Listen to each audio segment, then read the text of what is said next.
آج کی اس نشست میں ہم بات کریں گے ہجرت حبشہ کی دوسری جہد کے بارے میں اور مہاجرین حبشہ کے خلاف جو قریش نے سازش کی تھی۔ اللہم صلی علی محمد وعلی آل محمد وعترتہ بعدد کل معلوم لک۔ بسم اللہ الرحمن الرحیم۔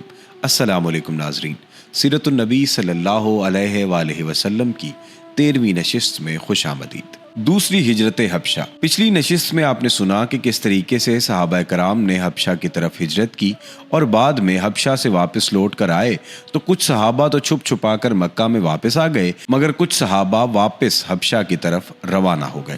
اس کے بعد ان مہاجرین پر خصوصاً اور مسلمانوں پر عموماً قریش کا ظلم و تشدد، جور و ستم اور بڑھ گیا اور ان کے خاندان والوں نے انہیں خوب ستایا، کیونکہ قریش کو ان کے ساتھ نجاشی کے حسن سلوک کی جو خبر ملی تھی اس پر وہ نہایت چیمبا جبیں تھے۔ رسول اللہ صلی اللہ علیہ وآلہ وسلم نے صحابہ کرام کو پھر ہجرت حبشہ کا مشورہ دیا، لیکن یہ دوسری ہجرت پہلی ہجرت کے بالمقابل اپنے دامن میں زیادہ مشکلات لیے ہوئے تھی، کیونکہ اب کی بار قریش پہلے سے ہی چوکنا تھے اور ایسی کسی کوشش کو ناکام بنانے کا تہیہ کیے ہوئے تھے، لیکن مسلمان ان سے کہیں زیادہ مستعد ثابت ہوئے اور اللہ تعالیٰ نے ان کے لیے سفر آسان بنا دیا۔ چنانچہ وہ قریش کی گرفت میں آنے سے پہلے ہی شاہ حبش کے پاس پہنچ گئے۔ لیکن اب کی بار 50 سے زیادہ مردوں نے ہجرت کی اور 18 یا 19 عورتوں نے۔ مہاجرین حبشہ کے خلاف قریش کی سازش۔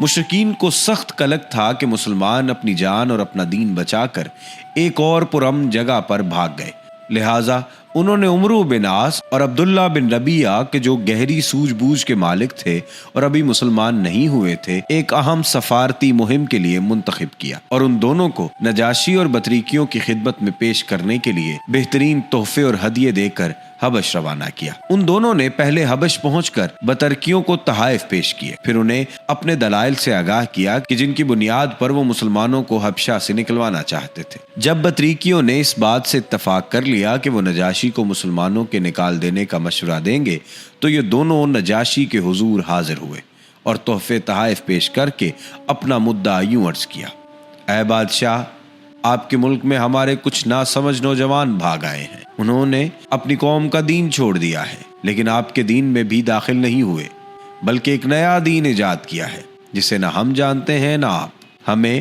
آپ کی خدمت میں انہی کے بابت ان کے والدین، چچاؤں اور کنبے قبیلے کے عمائدین نے بھیجا ہے۔ مقصد یہ ہے کہ آپ انہیں ان کے پاس واپس بھیج دیں، کیونکہ وہ لوگ ان پر کڑی نگاہ رکھتے ہیں اور ان کی خامی اور عتاب کے اسباب کو بہتر طور پر سمجھتے ہیں۔ جب یہ دونوں اپنا مدعا عرض کر چکے تو بطریقیوں نے کہا: بادشاہ سلامت، یہ دونوں ٹھیک کہہ رہے ہیں، آپ ان جوانوں کو ان دونوں کے حوالے کر دیں، یہ دونوں انہی کی قوم اور انہی کے ملک میں واپس پہنچا دیں۔ لیکن نجاشی نے سوچا کہ اس قضیے کو گہرائی سے گنگالنا اور اس کے تمام پہلوؤں کو سننا ضروری ہے، چنانچہ اس نے مسلمانوں کو بلا بھیجا۔ مسلمان یہ تہیہ کر کے اس کے دربار میں آئے کہ ہم سچ ہی بولیں گے، خواہ نتیجہ کچھ بھی ہو۔ جب مسلمان آ گئے تو نجاشی نے پوچھا: یہ کون سا دین ہے جس کی بنیاد پر تم نے اپنی قوم سے علیحدگی اختیار کر لی ہے، لیکن میرے دین میں بھی داخل نہیں ہوئے اور نہ ان ملتوں ہی میں کسی کے دین میں داخل ہوئے ہو؟ مسلمانوں کے ترجمان حضرت جعفر بن ابی طالب رضی اللہ تعالیٰ عنہ نے کہا: اے بادشاہ، ہم ایسی قوم تھے جو جاہلیت میں مبتلا تھی۔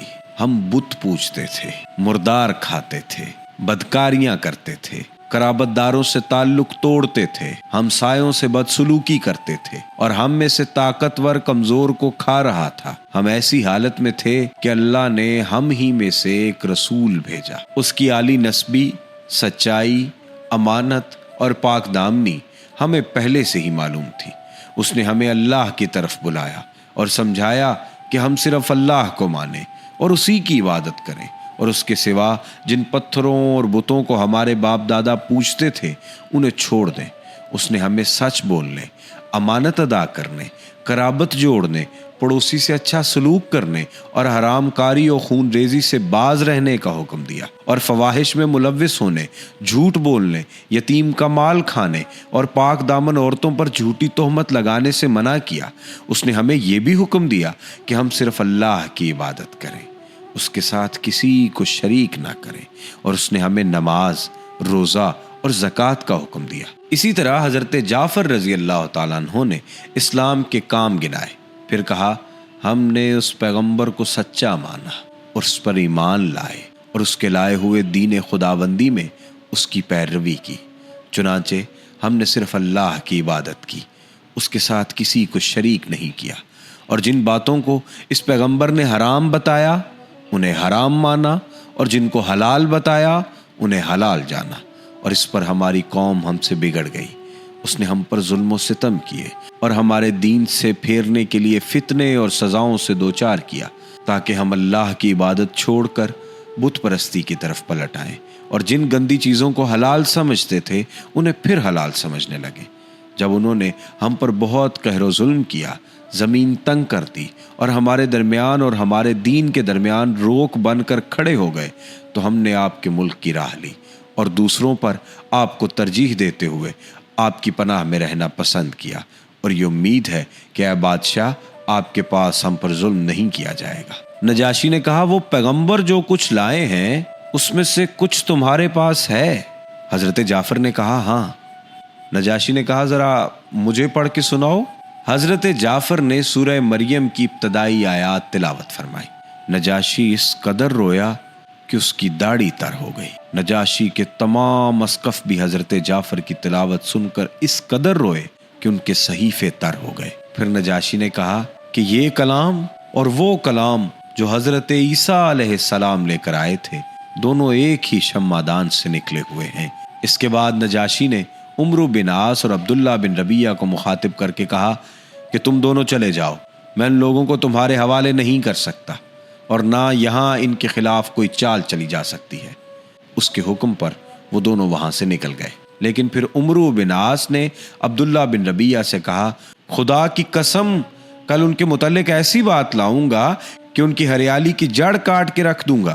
عبداللہ بن ربیعہ نے کہا نہیں، ایسا نہ کرنا، ان لوگوں نے اگرچہ ہمارے خلاف کیا ہے لیکن ہیں بہرحال ہمارے اپنے ہی قبیلے اور کنبے کے لوگ۔ مگر عمرو بن عاص اپنی رائے پر اڑے رہے۔ اگلا دن آیا تو عمرو بن عاص نے نجاشی سے کہا اے بادشاہ، یہ لوگ عیسیٰ ابن مریم کے بارے میں ایک بڑی بات kehتے ہیں۔ اس پر نجاشی نے مسلمانوں کو پھر بلا بھیجا۔ وہ پوچھنا چاہتا تھا کہ حضرت عیسیٰ کے بارے میں مسلمان کیا کہتے ہیں۔ اس دفعہ مسلمانوں کو گھبراہٹ ہوئی، لیکن انہوں نے یہ طے کیا کہ سچ ہی بولیں گے، نتیجہ خواہ کچھ بھی ہو۔ چنانچہ جب مسلمان نجاشی کے دربار میں حاضر ہوئے اور اس نے سوال کیا تو حضرت جعفر نے فرمایا ہم عیسیٰ علیہ السلام کے بارے میں وہی کہتے ہیں جو ہمارے نبی لے کر آئے ہیں، یعنی حضرت عیسیٰ اللہ کے بندے، اس کے رسول، اس کی روح اور اس کا وہ کلمہ ہے جسے اللہ نے کنواری پاک دامن حضرت مریم علیہ السلام کی طرف القاء کیا۔ اس پر نجاشی نے ایک زمین سے تنکا اٹھایا اور بولا خدا کی قسم جو کچھ تم نے کہا حضرت عیسیٰ علیہ السلام اس سے اس تنکے کے برابر بھی بڑھ کر نہ تھے۔ اس پر بطریقیوں نے ہوں کی آواز لگائی۔ اس کے بعد نجاشی نے مسلمانوں سے کہا جاؤ تم لوگ میرے علاقوں میں امن و امان سے رہو، جو تمہیں گالی دے اس پر تاوان لگایا جائے گا۔ مجھے گوارا نہیں کہ تم میں سے کسی ایک آدمی کو ستاؤں اور اس کے بدلے مجھے سونے کے پہاڑ مل جائیں۔ اس کے بعد اس نے اپنے حاشیہ نشینوں سے مخاطب ہو کر کہا ان دونوں کو ان کے ہدیے واپس کر دو، مجھے ان کی کوئی ضرورت نہیں۔ خدا کی قسم اللہ تعالیٰ نے مجھے میرا ملک واپس کیا تھا تو مجھ سے کوئی رشوت نہیں لی تھی کہ میں اس کی راہ میں رشوت لوں۔ نیز اللہ نے میرے بارے میں لوگوں کی بات قبول نہ کی تھی کہ میں اللہ کے بارے میں لوگوں کی بات مانوں۔ حضرت ام سلمہ رضی اللہ تعالیٰ عنہ جنہوں نے اس واقعے کو بیان کیا ہے کہتی ہیں کہ اس کے بعد وہ دونوں اپنے ہدیے تحفے لیے بے آبرو ہو کر واپس چلے گئے اور ہم نجاشی کے پاس ایک اچھے ملک میں ایک اچھے پڑوسی کے زیر سایہ مقیم رہے۔ یہ ابن اسحاق کی روایت ہے۔ دوسرے سیرت نگاروں کے بیان ہے کہ نجاشی کے دربار میں حضرت عمرو بن عاص کی حاضری جنگ بدر کے بعد بھی ہوئی تھی۔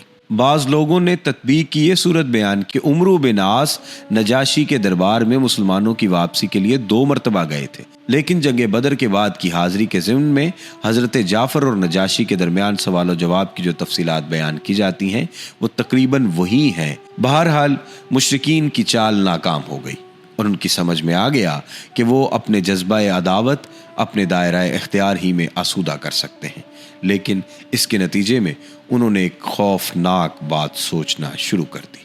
در حقیقت انہیں اچھی طرح احساس ہو گیا تھا کہ اس مصیبت سے نمٹنے کے لیے اب ان کے سامنے دو ہی راستے رہ گئے ہیں، یا تو رسول اللہ صلی اللہ علیہ وآلہ وسلم کو تبلیغ سے بزور طاقت روکا جائے، یا پھر آپ کے وجود ہی کا صفایا کر دیا جائے، نعوذ باللہ۔ لیکن دوسری صورت حد درجہ مشکل تھی، کیونکہ ابو طالب آپ کے محافظ تھے اور مشرکین کے عزائم کے سامنے آہنی دیوار بنے ہوئے تھے، اسی لیے یہی مفید سمجھا گیا کہ ابو طالب سے دو باتیں ہو جائیں۔ ناظرین، آج کی اس نشست سے فی الحال اتنا ہی۔ اگلی نشست میں آپ سنیں گے کہ ابو طالب کو قریش نے کس طرح سے دھمکی دی، اس پر حضرت ابو طالب کا کیا جواب تھا۔ اپنے میزبان سید ابرار ابو الحسن کو اجازت دیجیے۔ اللہ حافظ و ناصر۔